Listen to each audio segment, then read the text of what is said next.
Amen, frères et sœurs. Encore une fois, bienvenue dans la présence de notre Dieu. Vous savez, on a l'impression que la terre aujourd'hui est ébranlée, mais laissez-moi vous dire que la terre a déjà tremblé. Elle a tremblé il y a plus de 2000 ans lorsque Christ a été immolé sur une croix. Et je veux simplement rendre grâce au Seigneur que ce don merveilleux qu'il nous a donné, ce nom merveilleux aussi qu'il nous a donné, celui de Jésus, eh bien, c'est l'emblème pour chacun d'entre nous. C'est notre emblème. C'est notre emblème, frères et sœurs. Alléluia.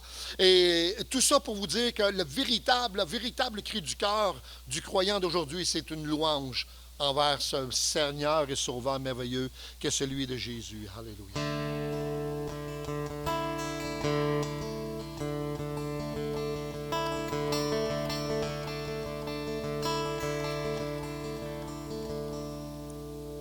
Tu étais là de la création,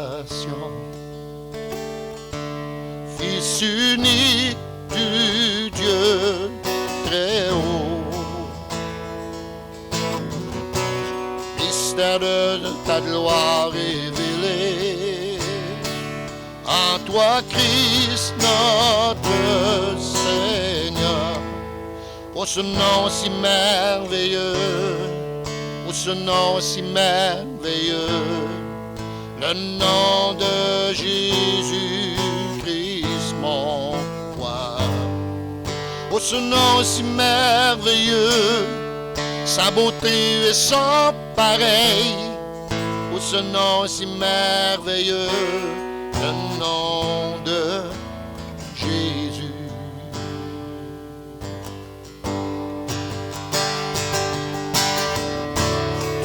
Pas voulu les cieux sans nous.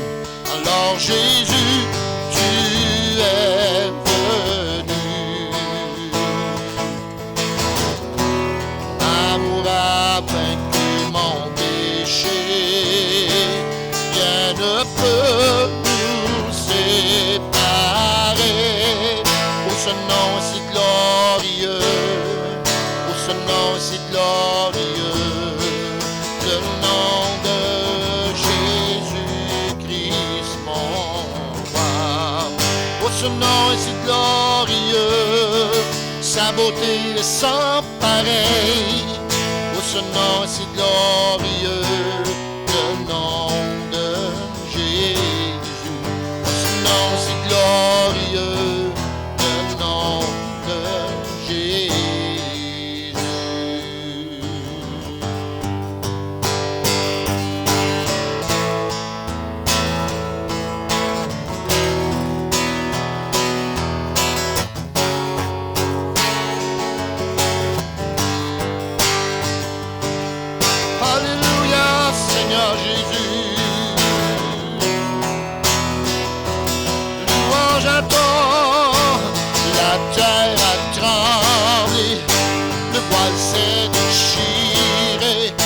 Désarmant la mort et le péché, les cieux chantent ta gloire, l'écho de ta victoire.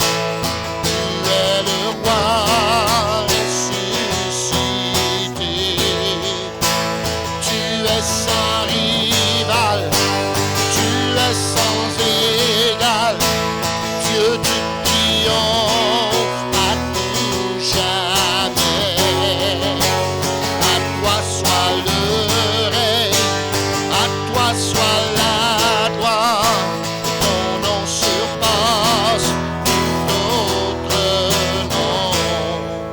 Ce nom est victorieux, oh ce nom est victorieux, le nom de Jésus-Christ mon roi. Oh ce nom est victorieux, sa puissance est sans pareil. Oh ce nom est victorieux, le nom de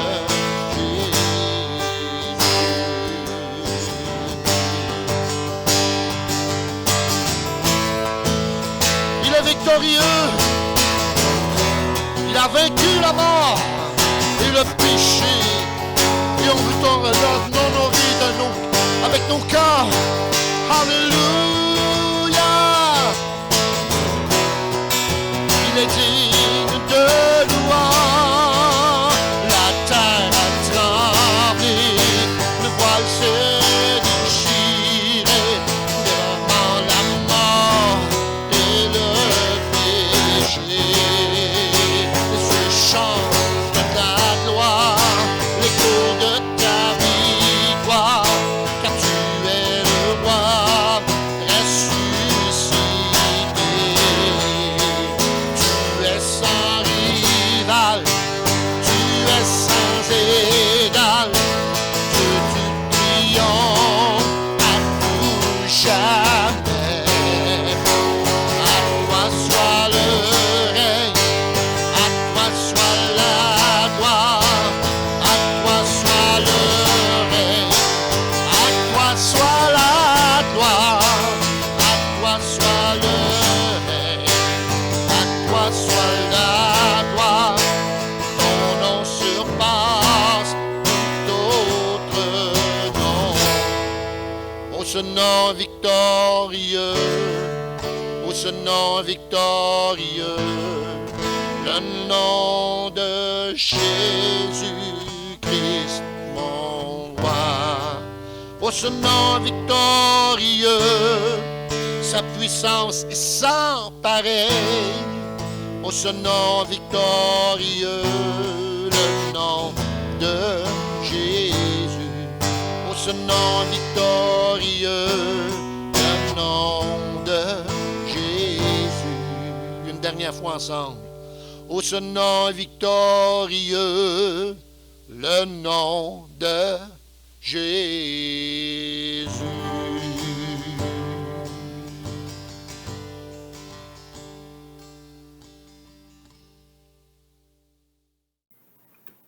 Bonjour, amis et membres de l'Église Vie d'Espoir. Je veux commencer cette réunion en souhaitant bonne fête à toutes nos mamans. Merci de prendre soin des mamans aujourd'hui. C'est toute l'année qu'on doit prendre soin des mamans. Mais aujourd'hui, particulièrement, c'est un bon moment pour l'honorer, pour l'appeler, pour lui dire combien vous l'aimez, surtout en ces moments de confinement où les mamans sont loin souvent de leurs enfants, de leurs petits-enfants.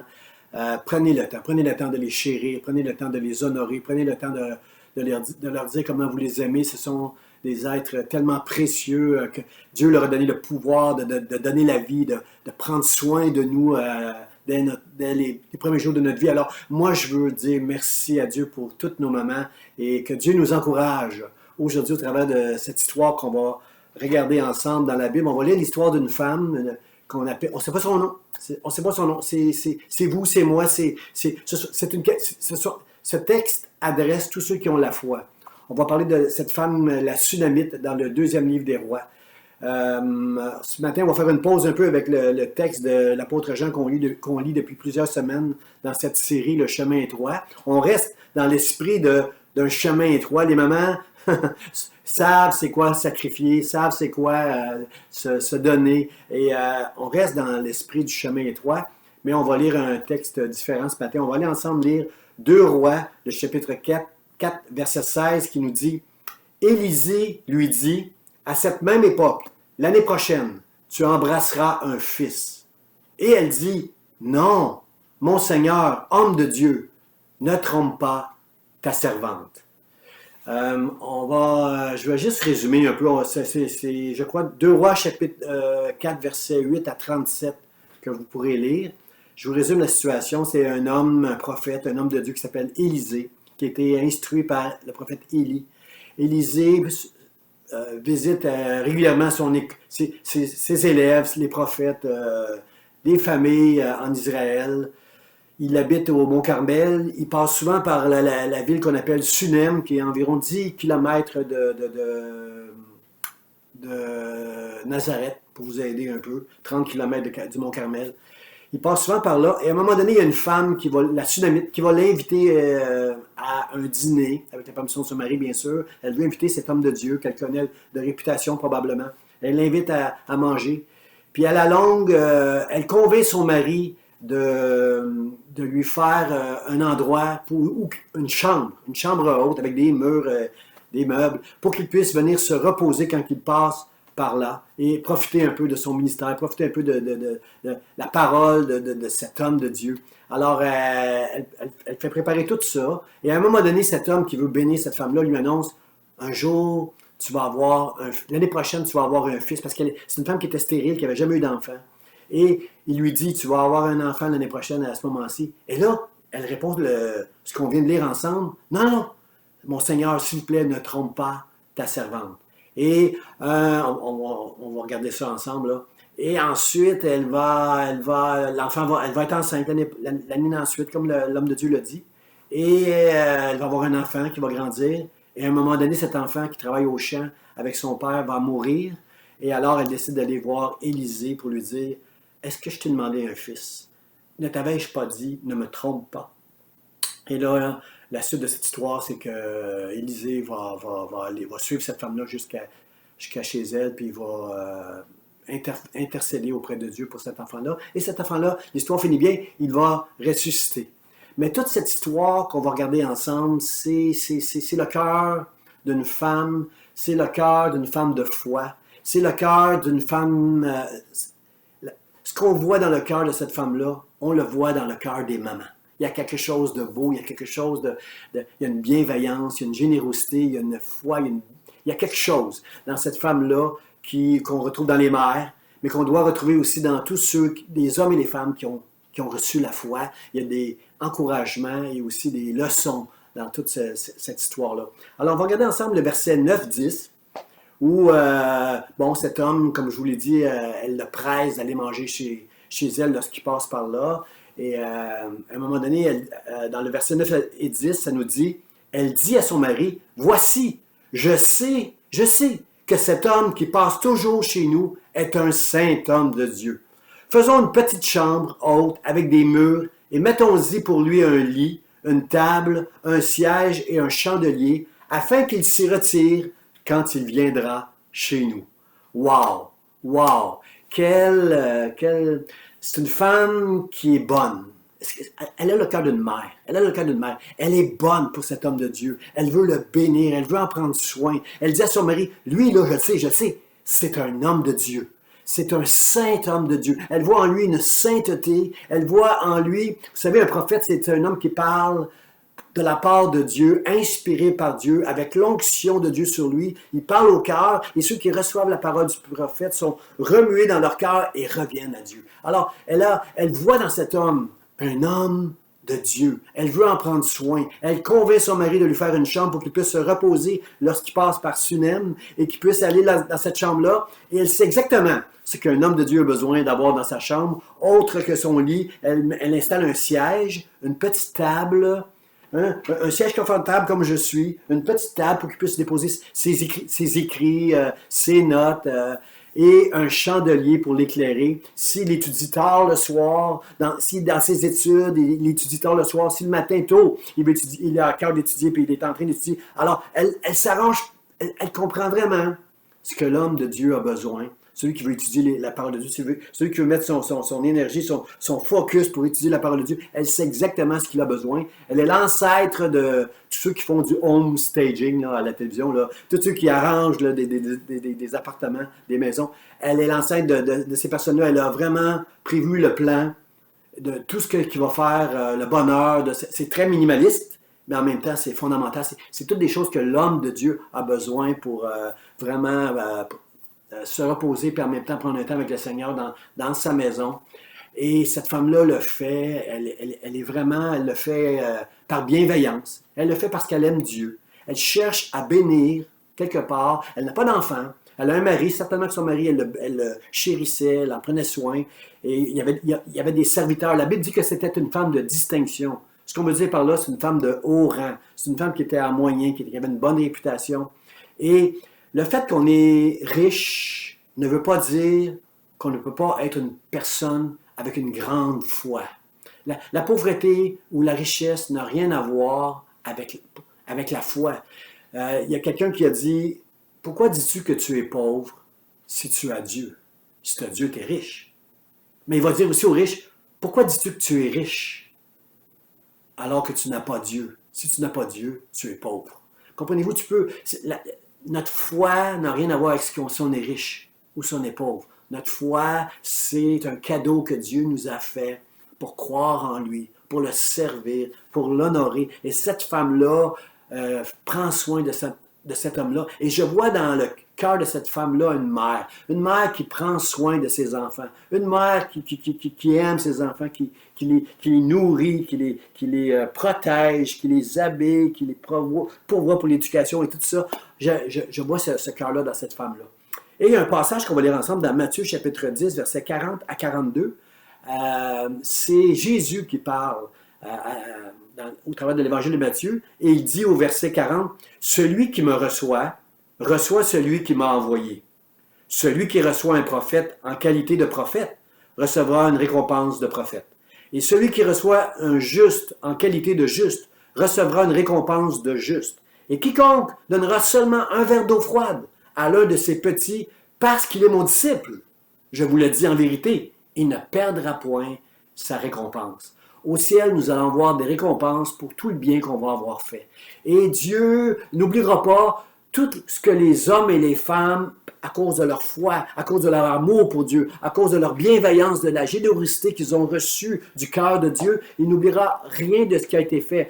Tu prends soin d'un prophète, tu vas avoir une récompense de prophète. Tu prends soin d'un juste, de celui qui a la foi, tu vas avoir une récompense. Tu donnes un verre d'eau seulement à quelqu'un parce que c'est un disciple de Dieu, tu vas avoir une récompense pour ça. Il y a une joie dans le cœur de Dieu lorsqu'une femme ou un homme, comme la Sunamite, prend soin des autres à cause de sa foi, parce qu'elle honore l'homme ou la femme de Dieu qui est devant elle. Alors, moi, je dis merci Seigneur pour cette femme qui prenait soin d'Élisée.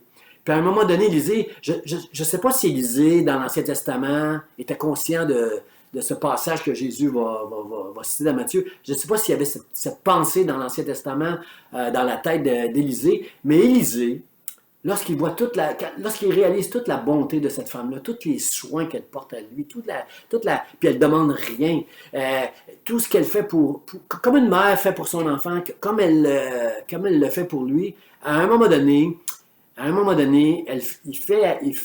demande à son serviteur Géasi, va auprès d'elle, puis demande-lui ce que je peux faire pour elle. Qu'est-ce que je peux faire pour elle? Parce qu'elle me bénit tellement, je veux la bénir moi aussi, je veux lui rendre un peu, je veux qu'elle ait une récompense, une bénédiction à cause de tout ce bien qu'elle me fait. Et cette femme-là va répondre au travers de son serviteur Géasi à son invité Élisée, elle va dire, écoute, laisse faire. J'habite au milieu de mon peuple. Cette femme, par sa réponse, est en train de dire, moi là, je suis bien, je suis béni, j'ai tout ce qu'il me faut, j'habite au milieu de mon peuple, je suis en paix, je ne demande rien, j'ai la possibilité de bénir, c'est tout ce que je demande. Elle est comme une mère. Elle est, comment je pourrais dire, comme l'apôtre Paul dit, là, contentez-vous de ce que vous avez. Moi, je suis content dans l'abondance, je suis content dans la pauvreté, dans l'humiliation. Moi, le contentement, c'est une source de paix. Le contentement, la Bible, Paul dit, c'est une source de gain, le contentement. Parce que quand on est content avec ce qu'on a, on est toujours satisfait. Mais quelqu'un qui veut toujours s'enrichir, qui veut toujours plus, lui n'est jamais satisfait. Tu ne seras jamais rassasié quand tu recherches toujours des choses. Mais si tu es capable de trouver le secret de juste être satisfait avec ce que tu as, d'être content de ta situation, pauvre ou riche, parce que ça n'existe pas la pauvreté puis la richesse lorsque tu es rempli de foi. Quelqu'un qui est rempli de foi que Dieu, il est riche, il a tout ce qu'il faut. Alors Paul dit, moi je suis content, peu importe la situation, j'ai appris à être content. Et c'est un antidote à l'insatisfaction, le contentement. Et les mères, vous êtes comme ça, vous autres. Les mères, vous êtes comme la femme Sunamite. Vous êtes des femmes qui prenez soin, vous donnez la vie. C'est pas pour rien qu'on appelle ça un travail quand les femmes sont enceintes, parce que vraiment, il y a de la souffrance, il y a du sacrifice, vous donnez la vie. Ensuite, vous attachez à cet être à qui vous avez donné la vie, vous en prenez soin, vous l'allaitez, vous l'encouragez, vous le soignez, vous le protégez, vous l'aimez. Puis une mère fait pas ça avec un intérêt. Ah, je fais ça, moi, parce qu'un jour, ça va être à lui à prendre soin de moi. Là. Non, il n'y a pas ça dans une mère. Une mère, c'est gratuit, je suis une mère, je suis un serviteur inutile. J'ai fait ce que j'avais à faire. J'aime le cœur des mères. Je veux dire merci aux mamans ce matin. Je veux dire merci à ma mère. Je veux dire merci à toutes les mères qui prennent soin de leurs enfants, vous savez, un père, c'est important. C'est important, un père dans un foyer, mais quand je parle avec les hommes, je ne suis pas gêné de leur dire, c'est important un père. Mais une mère, c'est tout. C'est tout. Tous les papas sont d'accord avec moi. Une mère, c'est vraiment le cœur. C'est vraiment important. Dans un foyer, c'est elle qui donne toute la... Un papa peut rentrer fâché ou de bonne humeur. Mais c'est la maman qui met toute l'atmosphère dans un foyer. Si la maman est de bonne humeur, le foyer va être de bonne humeur. Si la maman est stressée, le foyer va être stressé. Comprenez-vous? Ça tourne autour de l'énergie de la maman. L'atmosphère, c'est la maman qui l'a fait. Puis une mère, c'est gratuit, ça se donne, c'est généreux une maman, c'est bienveillant une maman, ça prend soin une maman, ça l'encourage une maman. Et merci les mamans, merci pour ce que vous êtes. Merci à Dieu d'avoir créé des mamans qui aiment, des mamans qui sont là pour chacun de nous. Alors, Élisée veut vraiment donner une récompense à cette femme-là, il veut vraiment l'aider. Mais bien qu'Élisée, c'est un homme de Dieu, il ne sait pas quoi faire pour la bénir. C'est son serviteur. Ça montre que les hommes de Dieu, c'est des hommes. Les hommes de Dieu, les femmes de Dieu, c'est pas des personnes, comprenez-vous, là, c'est des personnes humaines, avec c'est des pécheurs. Puis lui, il ne sait juste pas quoi faire. Et c'est Géasi, son serviteur, quand vous allez lire l'histoire de 2 Rois 4, 8 à 37, là, vous allez voir que c'est Géasi, son serviteur, qui va donner un indice à Élisée en disant, écoute, cette femme-là, elle n'a pas d'enfant et son mari est vieux. Alors, conclusion, sûrement que cette femme-là elle aurait aimé ça avoir un enfant. Mais bon, son mari est vieux, puis elle, toujours stérile. Donc, Élisée va dire quelque chose. Élisée va dire à cette femme, écoute, l'année prochaine, à cette époque, tu vas embrasser un fils. Et là, on va relire le texte qu'on a lu au départ, parce que c'est curieux la réponse que cette femme-là va donner au prophète Élisée. Elle va dire, Élisée lui dit à cette même époque, au verset 16, Élisée lui dit à cette même époque, l'année prochaine, tu embrasseras un fils. Et là, au lieu d'entendre cette femme dire Alléluia, gloire à Dieu, Amen, elle dit non, mon Seigneur, homme de Dieu, ne trompe pas ta servante. Ne trompe pas ta servante. Hey, c'est gros, là. C'est gros, ça. Cette femme-là, juste avant, a fait faire une chambre à cet homme. Elle est honorée de prendre soin d'un homme de Dieu qui passe par chez elle. Elle lui fait faire une chambre avec des murs pour qu'elle soit vraiment là, tranquille. Une chambre pour étudier la parole de Dieu, pour prier. Une chambre pour se reposer. Une chambre pour prendre soin de cet homme-là. Elle dit à son mari, je le sais. Lui, c'est un saint homme de Dieu. C'est un prophète. C'est un homme de Dieu. Et là, quand lui dit, tu vas être enceinte l'année prochaine, elle dit, non, mon Seigneur, trompe-moi pas. Vous savez ce que ça veut dire, trompe-moi pas? Ça veut dire, ne me dis pas des mensonges. Ne me dis pas quelque chose qui va me décevoir. Ne me trompe pas. C'est gros, là, qu'est-ce qu'elle a dit, là. La Bible dit, dans Nombres, chapitre 23, verset 19, que Dieu n'est pas un homme pour mentir. Le Proverbe 14, 25 dit, le trompeur dit des mensonges. Et là, elle ose dire à cet homme qu'elle considère saint, un homme de Dieu, un prophète, celui qui dit les oracles de Dieu, qui parle au nom de Dieu, elle ose lui dire, dis-moi pas des mensonges. Ne me dis pas des mensonges. C'est clair que cette femme-là, c'est clair que cette femme-là, elle a souffert. Elle a souffert. J'ai réfléchi là-dessus, là. J'essaie de comprendre ce qui s'est passé dans le cœur de cette femme-là. Je vais vous dire quelque chose, frère et sœur. À chacun de nous qui avons reçu la foi, là, n'a rien à voir avec les faux espoirs. Ce que je veux dire, c'est que quand on a la foi, des fois, on peut entendre quelque chose qui est mal dit ou qu'on a mal interprété, qui provoque en nous des faux espoirs qui vont nous décevoir. C'est pas comment je pourrais dire, c'est pas ça c'est pas ce que la Bible voulait qu'on comprenne. Mais nous, on l'a compris. Nous, on s'est fait des faux espoirs avec quelque chose, puis on appelle ça la foi. Mais la foi, je le répète, n'a rien à voir avec des faux espoirs. La Bible dit que, la Bible parle à quelques endroits d'un arc trompeur. Qu'est-ce que ça veut dire, ça? C'est que cet arc-là, tu as beau viser la cible avec. Tu es sûr que, de la manière, avec un bon arc, là, la façon que tu vises, tu vas l'atteindre, la cible. Mais avec un arc trompeur, tu as l'impression que tu vises la cible. Tu vises la cible, mais tu ne l'atteindras jamais parce que c'est un arc trompeur.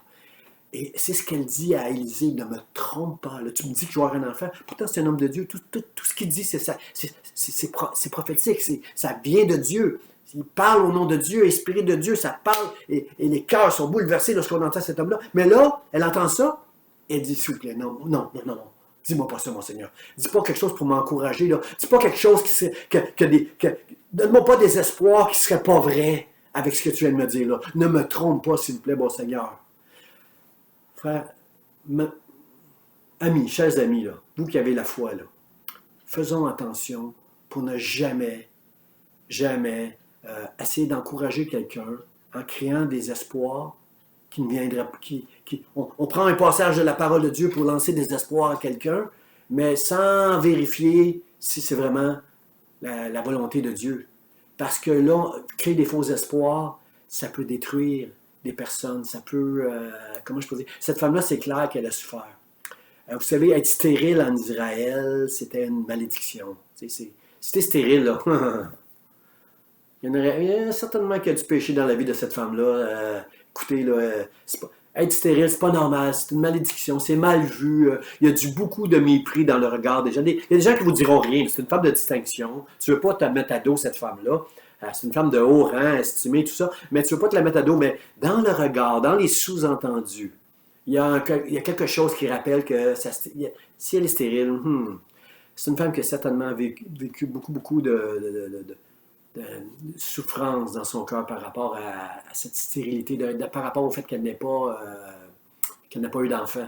Vous savez, pour une femme en Israël, toutes les femmes en Israël espèrent, lorsqu'elles vont avoir un enfant, qu'elles vont être dans la lignée entre le roi David et la naissance du Messie.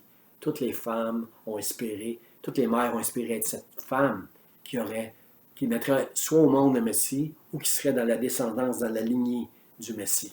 Mais pour une femme qui est stérile, c'est pas possible, cette bénédiction-là. Probablement que cette femme a beaucoup souffert de sa stérilité. Probablement qu'on lui a fait des fausses promesses, bien souvent en disant « Oh, la parole de Dieu dit, tu vas avoir, tu comprends? » Tu peux vouloir encourager quelqu'un des fois puis faire exactement le contraire si ce sont des faux espoirs. Mais je le dis encore, la foi n'a rien à voir avec les faux espoirs. La foi, je vais en parler à la fin, c'est quoi vraiment la foi. Et cette femme-là, elle avait une foi en Dieu. Elle a reconnu que c'était un homme de Dieu. Elle a pris soin de cet homme de Dieu. Elle a une bonne relation avec Dieu. Elle vit à une époque où, franchement, à l'époque d'Élisée, c'était pas... bien, on n'est pas dans un déclin spirituel, mais on n'est pas dans un temps où c'était si spirituel. Mais elle a cette vie spirituelle. On la sent plus même dans elle que dans son mari. Elle a vraiment, c'est une femme qui est spirituelle. Puis elle veut pas. On sent vraiment dans cette discussion qu'elle a avec lui, elle ne veut pas avoir à souffrir avec cette promesse-là. Mais l'affaire, c'est que l'année d'ensuite, elle va avoir cet enfant. Elle va tomber enceinte, elle va avoir un fils qui va grandir, puis dont certainement elle est fière. Elle va jouer son rôle de mère avec cet enfant-là. Et le texte va nous révéler qu'à un moment donné, cet enfant est dans un champ, et avec son père, son père est avec les serviteurs, c'est au temps de la moisson, la chaleur est là. Et à un moment donné, l'enfant va dire « J'ai mal à la tête, papa. » Ça ressemble comme un coup de chaleur, là, une insolation. « J'ai mal à la tête, papa. » Alors, son papa a fait quelque chose que tous les papas font. Il appelle un serviteur et il a dit « Va l'apporter à sa mère. » Alors, le serviteur a amené le bébé, l'enfant à sa mère, et l'enfant, la Bible nous dit qu'à midi, il est mort sur ses genoux. Imagine qu'est-ce qui s'est passé dans le cœur de cette mère-là, qui a un enfant maintenant, qui n'a même pas demandé. Là. Elle a cet enfant-là qui meurt sur ses genoux. Alors, le texte nous dit qu'elle a pris cet enfant-là, qu'elle est allée le porter dans la chambre haute, sur le lit de l'homme de Dieu. Sur le lit de l'homme qui a fait cette promesse. Tu auras un enfant, tu vas avoir un fils. Non, ne me trompe pas, Seigneur. Oui, tu auras un fils. Alors, elle a mis cet enfant sur le lit, dans la chambre haute, de cet homme de Dieu qui a fait cette promesse. Elle a fermé la porte. Elle est allée voir son mari. Puis elle lui a dit, trouve-moi un serviteur pour me sceller un âme et m'amener jusqu'à Carmel. Là. Je dois voir l'homme de Dieu. Puis là, il lui demande, mais pourquoi? On n'est pas le sabbat, on n'est pas la pleine lune, on ne fête pas une fête religieuse. Pourquoi tu vas aller là-bas? Et là, elle va dire, chérie, tout va bien. Tout va bien, juste. Alors, son mari ne discute pas. Lui, il a du travail, il ne discute pas avec elle. OK, demande un serviteur, puis voilà, conduis-la jusqu'à Mont-Carmel, voir l'homme de Dieu, Élisée, là. Alors, comprenez-vous que dans le tout va bien de la femme, c'est une femme, on sent dans cet échange avec son mari, elle n'est pas très long, là. C'est un couple qui a certainement besoin de relations d'aide, de la communication. Tu sais, il n'y a pas de discussion. Dans le fond, elle ne veut pas de discussion. Quand elle dit tout va bien, c'est qu'elle ne veut pas discuter avec son mari. Son plan dans sa tête, c'est je dois aller voir l'homme de Dieu qui m'a fait la promesse que j'aurais un fils. Je dois aller le voir pour lui dire que cet enfant-là, il est mort. Là. Alors, elle s'en va. Elle dit à l'homme tout va bien. Et j'entends, et moi, là, quand j'appelle des membres pour leur demander comment ça va, surtout en ce moment avec la COVID, surtout ceux qui travaillent dans les milieux hospitaliers, surtout ces personnes-là. Moi, j'ai une fille qui travaille à l'hôpital et je suis inquiet pour elle tous les jours. Je prie pour elle, Seigneur, donne-lui cette armure, parce qu'ils sont dans un environnement avec un ennemi invisible que s'ils font une petite erreur, peuvent contracter le virus. Non, non, non. Puis ma fille a 3 enfants lorsqu'elle vient à la maison avec son mari. Non, non, non, je veux pas que ma fille attrape ça et le donne à d'autres. Alors, je prie pour elle tous les jours. Je vous avoue mon inquiétude. C'est pas mal, mon inquiétude. Je manque pas de foi. J'ai la foi en Dieu, mais c'est pas mal être inquiet pour ma fille, c'est tout à fait normal, c'est tout à fait humain, c'est tout à fait légitime. C'est ma fille. Ma fille et son foyer, son mari, c'est mes petits-enfants. Je veux pas que tous les problèmes qui pourraient venir avec ça, j'en veux pas. Alors, comprenez-vous que j'ai besoin de mes inquiétudes m'aident à prier avec beaucoup de, comment je pourrais dire, de foi, d'émotion, de désir que, Seigneur, s'il vous plaît, protège ma fille. Si elle fait une erreur, protège-la. Alors moi, quand je demande à des gens, comment vas-tu? Souvent, je vais entendre cette phrase, tout va bien. Et je sais que cette phrase a un rapport avec la Sunamite, avec ce texte dans la Sunamite. Beaucoup de gens me disent, ça va bien, pasteur. Alors que je sens à l'intérieur d'eux que souvent que c'est très lourd. Là. Il y a un drame intérieur qui se vit, je le discerne, je l'entends entre les lignes, là, qu'il y a quelque chose de gros. Là. C'est comme un presto à l'intérieur, mais avec la bouche, tout va bien. Bon, je comprends, j'entends, chez certaines personnes, quand j'entends tout va bien, j'entends que qu'il va juste faire, je veux faire confiance. Ce qu'ils disent pas, c'est, pasteur, ça va pas bien du tout, mais je veux juste faire confiance à Dieu. Je veux juste que, avec mon tout va bien, je veux juste croire que, en vous disant tout va bien, je veux juste me confier en Dieu. Bon, c'est pas, bon, j'entends ça des fois. J'entends ça un peu là, derrière le tout va bien. Mais ce que j'aime pas entendre des fois, ce que je discerne des fois, c'est un orgueil spirituel. C'est quelqu'un qui ne veut pas montrer son inquiétude, qui ne veut pas montrer que ça va mal. Comme si c'était un manque de foi. C'est pas un manque de foi. Vous savez, la foi, c'est que la foi, elle se bat. La foi, elle persévère. La foi, elle espère. La foi, c'est quelque chose c'est un travail, c'est un processus, c'est quelque chose qui est actif. C'est pas j'ai la foi, tout va bien. Non, on ne peut pas dire une chose comme ça concernant la foi. Alors, puis moi, ce que j'ai compris très jeune dans ma vie chrétienne, lorsque j'ai commencé à lire les Écritures, c'est que Jésus n'aimait pas les pharisiens. Les pharisiens qui déclarent leur foi, qui montrent une obéissance aux Écritures, qui font toutes sortes de choses, dans le fond, pour paraître. Juste pour paraître spirituel, pour paraître religieux. Mais paraître devant les hommes, avoir l'estime des hommes pour leur foi. Ça, des fois, je discerne ça dans le tout va bien. Et j'aimerais ça, je veux faire cette mise au point-là, parce que si tu dis tout va bien, parce que tu veux faire confiance à Dieu, là, c'est une chose. Mais c'est pas mal c'est pas mal de, comment je pourrais dire, de juste,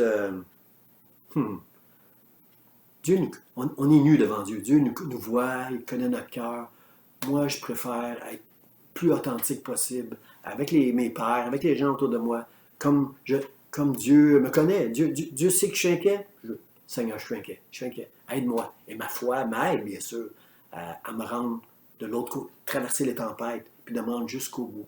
Mais au milieu de la tempête, juste normal qu'on soit inquiet. C'est juste normal qu'on ait besoin des prières d'un frère, d'une sœur, de son pasteur. Pasteur, prie pour moi en ce moment parce que c'est difficile, parce que jamais je vais penser que tu n'as pas de foi. Ou bien au contraire, je vais aimer, je vais apprécier ton humilité, je vais apprécier ton besoin que je prie avec toi, ou un frère, une sœur à qui tu es en confiance, avec qui tu as une bonne relation. Demande-lui, ne te gêne pas pour prier. La Bible dit que celui qui se pense haut prenne garde de tomber.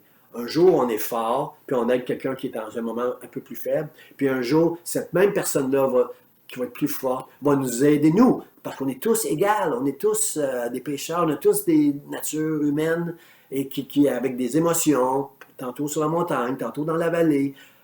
David, c'est un homme de Dieu, là. Puis le psalmiste, puis ce qu'on peut voir dans la Bible, c'est tellement d'émotions. Parfois, il est avec le Seigneur. D'autres moments, il est dans la vallée de l'ombre de la mort. Puis, comprenez-vous, mais c'est un homme selon le cœur de Dieu qui a une foi en Dieu. Alors, moi, je veux juste vous encourager avec le tout va bien. Quand j'entends tout va bien, si tu veux juste me dire que pasteur, je veux juste mettre ta confiance en Dieu, ça va. Mais fais attention pour ne pas tomber dans un orgueil spirituel, une espèce de cœur de pharisien qui veut juste montrer aux autres. Moi, j'ai la foi. Moi, j'ai la foi. C'est pas ça. Il ne doit pas y avoir ça. Au contraire, il faut qu'on se permette aux frères, aux sœurs, aux pasteurs d'entrer avec nous dans notre difficulté. Puis ensemble, on va passer au travers, puis toute la gloire va aller à Dieu. Il n'y a pas un homme à qui Dieu va dire « Ah, c'est sûr que notre foi plaît à Dieu. C'est la seule chose qui plaît à Dieu, notre foi. Mais la foi, s'inquiéter, c'est pas manquer de foi. C'est se laisser briser par l'inquiétude. Ça, c'est pas bon. Mais être honnête et authentique en disant, là, je suis inquiet en ce moment. Moi, je vous dis, quand ma fille va travailler le matin, je suis inquiet. Quand un de mes enfants vit une difficulté, je suis inquiet. Mais c'est ma foi qui me permet de traverser ces tempêtes-là. Puis quand je le partage avec quelqu'un qui prie avec moi, ensemble, il y a une force. Ma foi, c'est une force à l'intérieur. C'est une force tranquille et en même temps, c'est une force qui travaille, qui se bat, qui persévère, qui espère, qui est patiente et qui récolte le fruit de la foi. Alors, je veux vous encourager avec tout ça. Bon, j'ai fait toute une parenthèse avec mon histoire de tout va bien, là. Alors, ce qui arrive, c'est que tout va bien, tout va bien. C'est ça. Elle se rend jusqu'à l'homme de Dieu, Élisée. Puis là, Élisée va la reconnaître de loin. Il va reconnaître hey, c'est la Sunamite. Et il demande à son serviteur, va devant elle, demande-lui si ça va bien, si elle va bien, son fils va bien, son mari va bien. Demande-lui si ça va bien. Et elle alors qu'elle est en route vers l'homme de Dieu, Élisée, elle lui dit, ça va bien, tout va bien, ça va bien. Je ne me souviens plus exactement, vous le lirez. Et là, on va lire ensemble le verset 27. On va lire ensemble le verset 27. Elle arrive à l'homme de Dieu. Et le texte nous dit, « Et dès qu'elle fut arrivée auprès de l'homme de Dieu sur la montagne, elle embrassa ses pieds. Géasi s'approcha pour la repousser. Mais l'homme de Dieu dit, « Laisse-la, car son âme est dans l'amertume, et l'Éternel me l'a cachée. »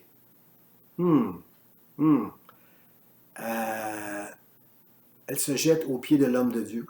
Comprenez-vous que quand Élisée restait chez elle, quand il parlait avec la femme, c'est au travers de son serviteur Géasi. Vous savez, en Orient, un homme et une femme qui parlent ensemble, c'est pas bien vu. Fait que souvent, l'homme de Dieu parlait avec cette femme-là au travers d'un homme de Dieu. Jamais elle a entré dans la chambre pour parler avec cet homme-là. C'était comme... il y avait une convention qui existe comme ça en Orient. Là. C'est pas bien, un homme et une femme qui parlent ensemble. Et là ici, lorsqu'elle arrive, elle dit à son serviteur, ça va. Et lorsqu'elle arrive au pied de l'homme, lorsqu'elle est devant cet homme, elle se jette à ses pieds, elle se met à embrasser ses pieds. Et là, l'homme, Géasi, son serviteur, va essayer de l'enlever. Mais là, il dit, laisse-la faire. Là. Il n'y a rien d'indécent. Là. Il n'y a rien de mal qu'est-ce qu'elle fait. Là, cette femme-là, elle est dans l'amertume. Et Dieu ne me l'a pas dit. Comprenez-vous que c'est un homme, Élisée. C'est un homme de Dieu, c'est un saint homme de Dieu, c'est un prophète de Dieu. Comprenez-vous que c'est un homme, il ne sait pas. Dieu lui a caché, c'est comme si Dieu lui dit tout. C'est comme du lancer des choses, Élisée, là, à cause que c'est un prophète. Dieu se révèle à lui, là. Il est en lien tout le temps avec Dieu, puis Dieu lui parle. Mais là, Dieu ne lui a rien dit concernant cette femme-là, qui est là, qui pleure à ses pieds. Puis là, elle va dire à cet homme-là, est-ce que je t'ai, Élisée, homme de Dieu, saint homme de Dieu, est-ce que je vous ai demandé un fils, moi? Est-ce que, ne t'ai-je pas dit, ne me trompe pas? Et là, il comprend que l'enfant est mort. Et là, il est triste, Élisée, comme elle. Comprenez-vous, là, il dit, elle est remplie d'amertume, et Dieu ne me l'a pas dit. Cette femme-là, l'amertume, c'est une espèce de tristesse mêlée à de la rancœur, parce qu'il t'est arrivé une injustice dans ta vie. Il y a quelque chose il y a des choses, il y a des souffrances dans nos cœurs qui sont cachées. Puis il va nous arriver des épreuves qui vont révéler cette souffrance-là, qui n'a jamais été, ça n'a jamais été, tant que c'est pas révélé, c'est caché. C'est là. Des fois, on fait du déni. Des fois, on ne le sait même pas. On entretient des choses dans notre cœur, des souffrances du passé qui nous font mal. Et lorsque quelque chose lorsque la chose est révélée, lorsque cette souffrance-là est mise à jour, eh bien, on tombe dans l'amertume. L'amertume, c'est pas bien. Bien sûr, ça peut nous détruire, l'amertume, si on nourrit ça. Il ne faut pas le nourrir. C'est normal, c'est humain de tomber dans l'amertume. Vous savez, l'amertume, Job était rempli d'amertume. Il le disait à Dieu. Et à la fin, ses amis qui essayaient de lui faire la morale, Dieu dit, vous avez péché, puis vous avez besoin que Job prie pour vous. Mais jamais, jamais il a trouvé que Job avait péché. Job était authentique avec Dieu. Job va dire des choses terribles à Dieu. Il va dire, j'aurais préféré, pourquoi je suis né au monde, j'aurais préféré mourir.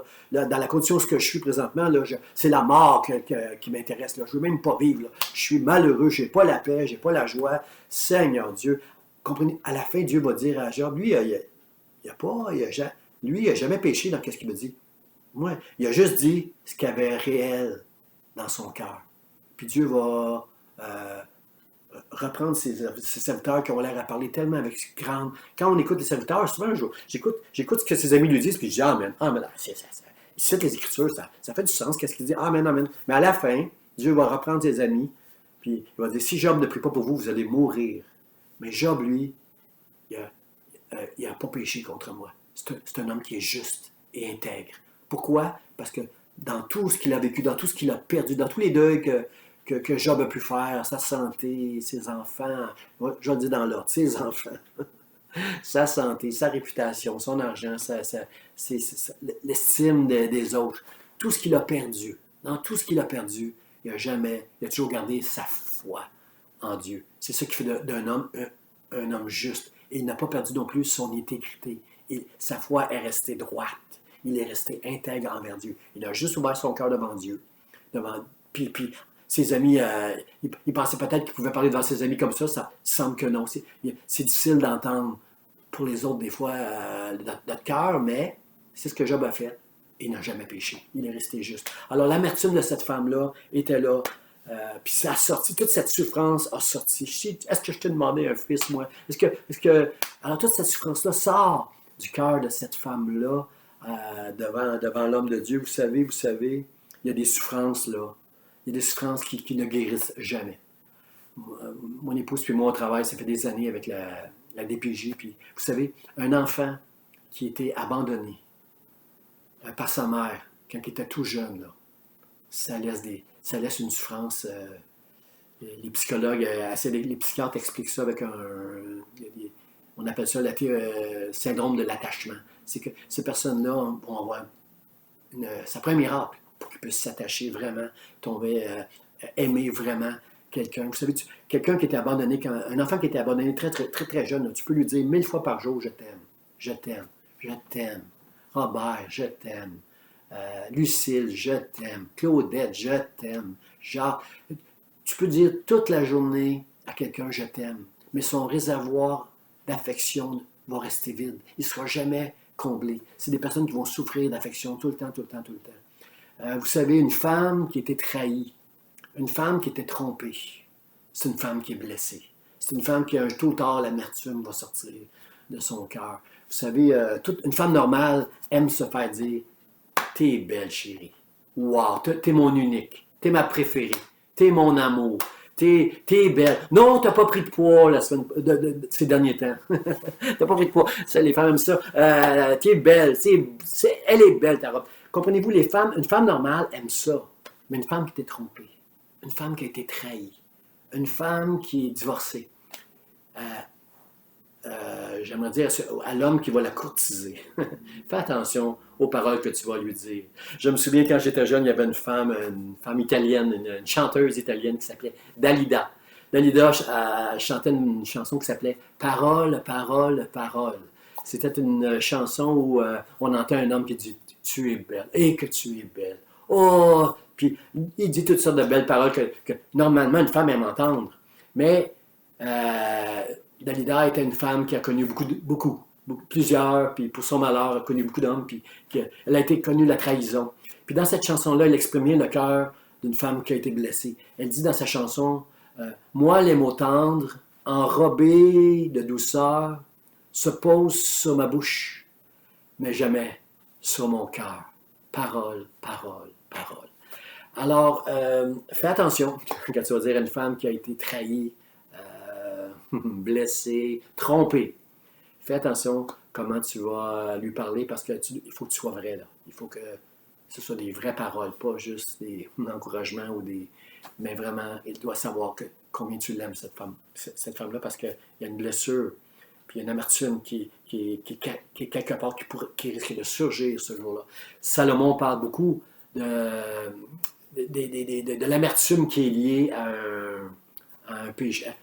Quand il parle de la femme adultère, il parle de ses relations hors mariage, combien ça peut nous conduire dans l'amertume qui va nous entraîner jusqu'à la mort. Il dit que l'amertume, c'est une femme adultère, que ses bras tendus vers toi, c'est comme des chaînes, puis elle va t'entraîner vers la mort. Elle va t'égarer de la foi, elle va t'entraîner vers la mort. L'amertume, c'est quelque chose qui n'est pas bien, que tu ne dois pas nourrir, mais que lorsque Dieu te le montre, tu dois faire confiance à Dieu qui te guérisse pour que tu puisses l'enlever de ton cœur. Mais c'est pas bien de la nier. C'est pas bien de faire du déni avec. Il faut permettre à notre amertume de s'exprimer devant Dieu, comme Job le fait, comme David, le roi David. Puis Dieu va faire le travail. Il y a un psaume qui dit il a satisfait l'âme altérée. Lorsque les blessures de la vie vont venir altérer notre âme, Dieu est capable de combler avec des biens. Il est capable de satisfaire notre âme altérée et briser les racines de l'amertume qu'on aurait pu nourrir. Alors, c'est pas une bonne chose l'amertume, mais Dieu va nous aider à régler tout ça. Alors, cette femme-là, finalement, comment l'histoire se finit, c'est que Élisée va dire à son serviteur Géasi, prends mon bâton, cours vers la maison de cette femme, puis étends ton bâton sur l'enfant. Puis nous, on tue, là. J'y vais, là. Je te suis derrière. Parce que Géasi est plus jeune que Élisée qui est plus vieux. Géasi part. Et là, la femme a le choix entre aller vers suivre le serviteur ou rester avec Élisée. Et j'aime la foi de cette femme. Parce qu'elle a dit à l'homme de Dieu, moi, je ne te quitterai pas. Je ne te quitterai pas. Wow! J'aime cette phrase-là, parce que cette phrase-là me rappelle qu'au chapitre 2, vous allez voir ça dans le verset 2, 4, 6, dans 2 Rois, chapitre 2, verset 2, 4, 6, vous allez voir que 3 fois, Élie va dire à Élisée, quand Élie a été enlevé au ciel, quand Élie a été enlevé au ciel, juste avant d'être enlevé, il a demandé à son serviteur Élisée, qui était en train d'apprendre à l'école du prophète Élie. Il est à son école, c'est un disciple d'Élie, puis il est en train d'apprendre avec lui. Puis Élie lui avait dit, si tu me vois avant que je m'envoie, que Dieu vienne me chercher, tu auras ce que tu as demandé. Élisée avait demandé, donne-moi une double portion. Il dit, c'est une chose difficile que tu me demandes une double portion de l'esprit que Dieu a mis sur moi. C'est une chose difficile, mais si tu me vois avant que Dieu m'enlève, tu auras ce que tu as demandé. Et à un moment, 3 fois dans ces passages, Élisée puis Élie marchent ensemble, puis Élie va dire à Élisée, reste ici pendant que je vais là. Il est 3 fois que Élie va dire ça à Élisée. Il dit, non, moi, je ne te quitterai pas. Pourquoi Élie dit ça? Pourquoi Élisée dit, je ne te quitterai pas? Il veut avoir sa promesse. Il veut que Dieu bénisse la promesse que d'avoir une double onction dans son ministère de prophète. Alors, si je vais avoir cette promesse, j'ai compris au travers de la bouche d'Élie que je dois être avec lui quand il va être enlevé, alors je ne te quitterai pas. Et cette femme dit la même chose à Élisée, je ne te quitterai pas. Là, Élisée a donné son bâton à son serviteur Géasi. La puissance est dans le bâton pour aller guérir, mettre sur l'enfant pour que l'enfant soit guéri. Cette femme-là, dans la beauté de sa foi, c'est qu'elle est plus attachée à celui qui a fait la promesse que l'objet fétiche qui va aller guérir son fils. Elle est plus attachée à celui qui fait la promesse qu'à la promesse elle-même. Peut-être que le bâton du serviteur va ressusciter son fils dans la chambre haute lorsqu'il va être rendu chez elle. Mais elle, peu importe le temps que ça va prendre à Élisée pour se rendre à la maison, elle ne quittera pas celui qui a fait la promesse. Et moi, je veux dire ce matin, ne quitte pas celui qui t'a fait la promesse. Rejette ce qui s'appelle faux espoir, mais tout ce que Dieu t'a promis. Ta foi, ton salut, ne quitte pas, attache-toi à celui qui a fait la promesse, plus qu'à n'importe quelle promesse. Alors, elle est avec Élisée, elle va se rendre chez elle, et là, son serviteur va venir vers Élisée en disant, l'enfant ne s'est pas réveillé. Vous savez, en Israël, ça prend 3 jours avant qu'on déclare que quelqu'un est mort. On pense qu'il dort pendant 3 jours, puis après 3 jours, là, il est vraiment déclaré mort. Et bien sûr que tout ça devait se... C'était important pour Élisée qu'avant le temps que la femme se rende chez lui, qu'il se rende chez elle, il fallait que ça soit fait dans 3 jours. Alors, il a donné son bâton et lorsque Géasi revient, il dit non, il ne s'est pas réveillé. Mais quand l'homme de Dieu se rend jusqu'à la chambre, le texte est clair, l'enfant il est mort. Ça dit, l'enfant est mort. Alors là, Élisée va s'étendre, la Bible dit qu'il rentre dans la chambre, il ferme la porte, il va s'étendre sur l'enfant. Je ne sais pas ce que ça veut dire. Est-ce qu'il voulait faire comme une seule chair avec l'enfant? Est-ce que dans son intercession, il a dit, Seigneur, est-ce que c'est à moi? Est-ce que c'est ma chair qui a dit à cette femme-là, tu vas avoir un enfant, ou c'est une parole qui vient de toi? Je ne sais pas qu'est-ce qu'il a pu se dire dans cette chambre-là, mais c'est certain que Élisée ne voulait pas sortir avant que Dieu fasse ce miracle de ressusciter cet enfant. Il était dans cette chambre-là, il plaidait avec Dieu. La Bible dit qu'il s'est couché sur l'enfant, il s'est étendu sur l'enfant. La Bible dit qu'à un moment donné, la chair de l'enfant s'est réchauffée. Bon signe. Et là, il est sorti, il s'est promené dans la maison, il est revenu, il a fermé la porte. À nouveau, il s'est étendu sur l'enfant. Puis à un moment donné, la Bible dit que l'enfant, pendant 7 fois, s'est mis à éternuer, puis il est revenu à la vie. Alors, il a repris son rôle un peu de distance avec la Sunamite. Il a dit à son serviteur, appelle la femme, dis-lui de venir prendre l'enfant. Alors, Géasi appelle la femme, elle vient à la porte de la chambre, et encore une fois, elle tombe aux pieds de l'homme de Dieu. Elle se prosterne, elle prend l'enfant, puis elle sort. Fin de l'histoire.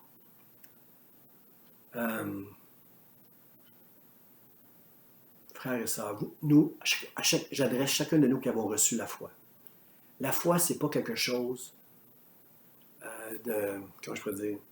La foi, c'est comme un moniteur cardiaque à l'hôpital. Là. La foi, ça a des hauts, ça a des bas. Mais la foi, toujours, elle se bat. La foi, toujours, elle persévère. Elle est patiente. La foi ne s'avoue jamais. La foi, même quand tout est fini, la foi reste. La foi demeure. La foi de cette femme-là, elle est restée attachée à Dieu. Peu importe ce qu'elle est arrivé, peu importe ce qu'elle est arrivé, sa foi allait tenir bon. Vous savez, comment je dirais ça? Lorsqu'elle... c'est important, la femme, quand elle disait à Élisée, ne me trompe pas, c'est que c'est certain qu'elle avait eu des faux espoirs qui avaient péri avec le temps, qui étaient morts. Cette femme-là ne voulait pas souffrir, c'est clair. Mais vous savez, frères et sœurs, la foi, ça fonctionne avec des espoirs. la foi vient de ce qu'on entend, et ce qu'on entend vient de la parole de Dieu. Mais Hébreux 11 nous dit, la foi, c'est une ferme espérance des choses qu'on espère. Il y a des choses qu'on ne voit pas, qu'on espère, parce que ça vient de la parole de Dieu. C'est important de mettre sa foi dans des choses que Dieu nous a parlé, là, que Dieu nous a adressées. Là. Comprenez-vous? Mettez pas votre foi dans n'importe quoi, dans ce que tout le monde dit, ce que les autres disent en citant un passage des Écritures. Là. Mais assurez-vous que votre foi, elle n'est pas mise dans des faux espoirs. La foi n'a rien à voir avec des faux espoirs, mais la foi, elle doit se battre. La foi, elle ne doit pas se laisser abattre. La foi, elle va tenir bon, peu importe ce qui va arriver, même si la chose que Dieu m'a promis va mourir, elle peut ressusciter. Quand Abraham a offert son Isaac en sacrifice, l'Hébreu nous dit qu'il croyait que Dieu allait le ressusciter. Il était prêt à le sacrifier en croyant que Dieu allait le ressusciter. Abraham, le père de la foi. La foi est une ferme assurance des choses qu'on espère. La foi fonctionne avec l'espoir, frères et sœurs. Alors, mon point ce matin, c'est garde l'espoir. Garde l'espoir. Garde la foi. Est cette bonté, cette bienveillance qu'une mère a naturellement pour son enfant? C'est gratuit. Elle ne fait pas pour quoi que ce soit. En même temps, j'aimerais dire aux enfants, honorez l'amour, la bienveillance, la bonté que votre mère a eue pour vous. Honorez-la. La Bible dit que le fils insensé fait honte à sa mère. Un fils insensé. Ne soyez pas des fils insensés. Soyez des enfants qui honorent leur mère, qui prennent soin de leur mère, qui sont reconnaissants pour tout le bien qu'elle a fait. Moi, en tant qu'enfant de Dieu, avec tout le bien que Dieu m'a fait, tout l'amour qu'il m'a donné, moi, je veux être reconnaissant à Dieu. Ma vie, je veux la passer à glorifier Dieu. Je veux lui montrer que je suis reconnaissant tout l'amour et le bien qu'il m'a fait et qu'il me fait tous les jours, malgré les tempêtes, malgré les difficultés. Vous savez, il n'y a pas un conquérant qui va conquérir quoi que ce soit sans des difficultés. Comprenez-vous? Les difficultés sont là, mais la foi va nous aider à passer, à traverser les difficultés. Je termine avec une petite illustration. J'écoutais récemment une émission de télévision, vieille reprise d'une émission qui s'appelle American Got Talent. C'était une reprise et il y a une jeune fille qui m'a touché, qui m'a bouleversé. C'est une jeune fille de 29 ans qui est là sur la tribune avec son banjo. Puis elle est là devant les juges. Puis si elle gagne... American Got Talent, c'est des gens qui viennent avec leur talent, danseurs, chanteurs, n'importe quoi, ils sont là, puis avec leur talent, s'ils se rendent jusqu'en finale, vont gagner, vont avoir des contrats, vont être connus. Et ils sont là, ça peut changer leur vie s'ils gagnent ce concours-là. Elle est là, cette jeune fille-là, elle a 29 ans, elle est là, puis elle vient avec une personne, une interprète. Elle est là sur la tribune devant les juges, et lorsque les juges lui posent des questions, elle écoute l'interprète qui lui fait des signes, et là, elle peut répondre aux juges, parce qu'elle est sourde. Elle est sourde. Et elle vient chanter avec son banjo. Et là, les juges lui disent, pourquoi tu es ici? Elle dit, je viens chanter, je viens montrer le talent que j'ai de chanter. Puis là, les juges comprennent qu'elle est sourde, alors il y en a un qui dit, je crois que vous êtes sourde. Elle dit, oui, à l'âge de 19 ans, j'ai un problème avec le nerf pour le tympan. Il y a un nerf qui conduit le son là, à nos tympans, et ce nerf-là s'est atrophié. Bon, on ne pouvait pas le réparer. Et elle est devenue sourde à l'âge de 19 ans. Et elle a dit, je chantais depuis l'âge de 4 ans. Et à 19 ans, je suis devenue sourde et j'ai abandonné la chanson. J'ai abandonné la musique.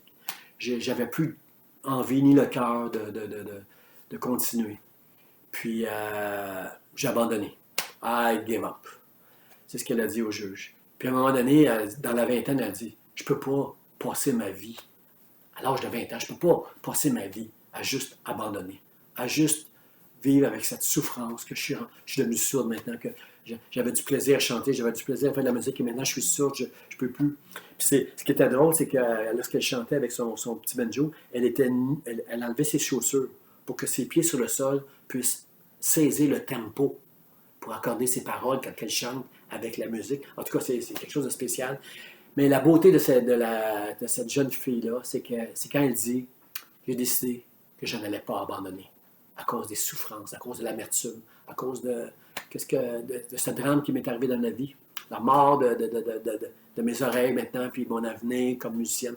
J'avais abandonné, mais j'ai dit non, je ne peux pas passer ma vie à abandonner, à give up. Je ne peux pas faire ça. Alors, elle s'est remise à s'entraîner, elle s'est remise avec ses pieds sur le sol, en entendant le tempo, elle était capable d'harmoniser la musique. En tout cas, je ne sais pas comment elle fait, là, parce qu'elle est sourde, mais c'est extraordinaire. Elle chantait super bien. Elle s'appelle Mandy, M-A-N-D-A-Y, Mandy. Elle chantait une voix merveilleuse, elle a touché, ému. Les gens s'essuyaient les yeux, pleuraient. Puis, quand le juge lui a demandé c'était quoi la chanson que tu vas nous faire, elle dit c'est une chanson que j'ai écrite moi-même. Puis la chanson s'intitule I Try. I Try. Dans la chanson, elle dit c'est pas facile, mais je vais essayer. I will try. Je vais essayer. C'est pas facile, je souffre, mais je vais pas abandonner. I will try. Je vais essayer. Je vais essayer. Est-ce que je peux te dire ce matin? Est-ce que je peux te dire ce matin? Promets-moi que tu vas garder ta foi. Promets-moi que peu importe l'amertume, peu importe les drames, peu importe ce qui va prendre place, ce qui a pu prendre place dans le passé, ce qui va prendre place aujourd'hui, demain, promets-moi de garder la foi. Promets-moi de rester un homme de Dieu, une femme de Dieu, avec le cœur d'une mère, quelqu'un qui est bienveillant envers les autres, quelqu'un qui est bon, qui c'est gratuit. Je ne le fais pas pour bien paraître, je ne le fais pas pour la gloire des hommes, je ne le fais pas pour avoir de la reconnaissance. Tout ce que je le fais parce que Dieu m'a sauvé, Dieu m'a aimé, il m'a donné la foi. Ce que je fais pour Dieu, pour les autres, pour Dieu, je le fais, puis c'est gratuit. J'attends rien d'autre en retour. Je le fais. Dieu m'a aimé le premier. Dieu m'a accordé la foi. Je vais garder la foi, peu importe ce qui va arriver. En tout cas, je vais essayer. I will try. Je vais essayer. Je vais essayer de ne jamais abandonner. S'il vous plaît, juste essaye ce matin. Je veux dire, bonne fête à toutes les mamans. Le mot de la fin qu'on va lire ensemble, c'est bonne fête aux mamans. Merci pour votre bienveillance, votre bonté, qui n'attend rien en retour. Promettez de tenir bon dans la foi. On a besoin de vous. Alors, je termine en disant aujourd'hui, prenez soin, spécial, toute l'année là, mais aujourd'hui spécialement, prenez soin de maman. Dites-lui combien vous l'aimez. Et on va juste terminer en priant ensemble. Seigneur, je te dis merci pour le temps que tu nous as donné ensemble. Seigneur, aide-nous, Seigneur, chacun de nous qui avons reçu la foi. Donne-nous la foi de cette tsunamite, Seigneur. Cette femme, Seigneur, qui n'a pas lâché, qui s'est attachée à celui qui a fait la promesse, Seigneur. Seigneur, aide-nous, Seigneur. Le diable va nous montrer des fois qu'on était trompés. Des fois, on a cru dans des choses, dans la parole de Dieu, qui étaient peut-être pas, on n'a peut-être pas cru de la bonne façon, puis le diable s'en est servi pour nous faire croire qu'on était trompés. Seigneur, Seigneur, Seigneur. Seigneur, tu ne trompes personne. Dieu n'est pas un menteur pour tromper. Seigneur, je te rends grâce pour la foi que tu nous as donnée. Je te rends grâce pour les mamans, Seigneur, aujourd'hui. Je te demande de les bénir particulièrement. Mais Seigneur, Seigneur, Seigneur, aide-nous, Seigneur, à tenir bon, à se battre, à être patient, à être persévérant jusqu'au jour où jusqu'à notre mort ou jusqu'au jour où tu vas revenir, Seigneur. Aide-nous chaque jour, d'essayer en tout cas, de ne jamais abandonner, puis de garder la foi. Et encore une fois, Seigneur, je te dis merci pour le moment, dans le nom de Jésus. Amen, amen. Bon dimanche, chère maman. Bon dimanche, membres et amis de l'Église d'Espoir. Gardez la foi.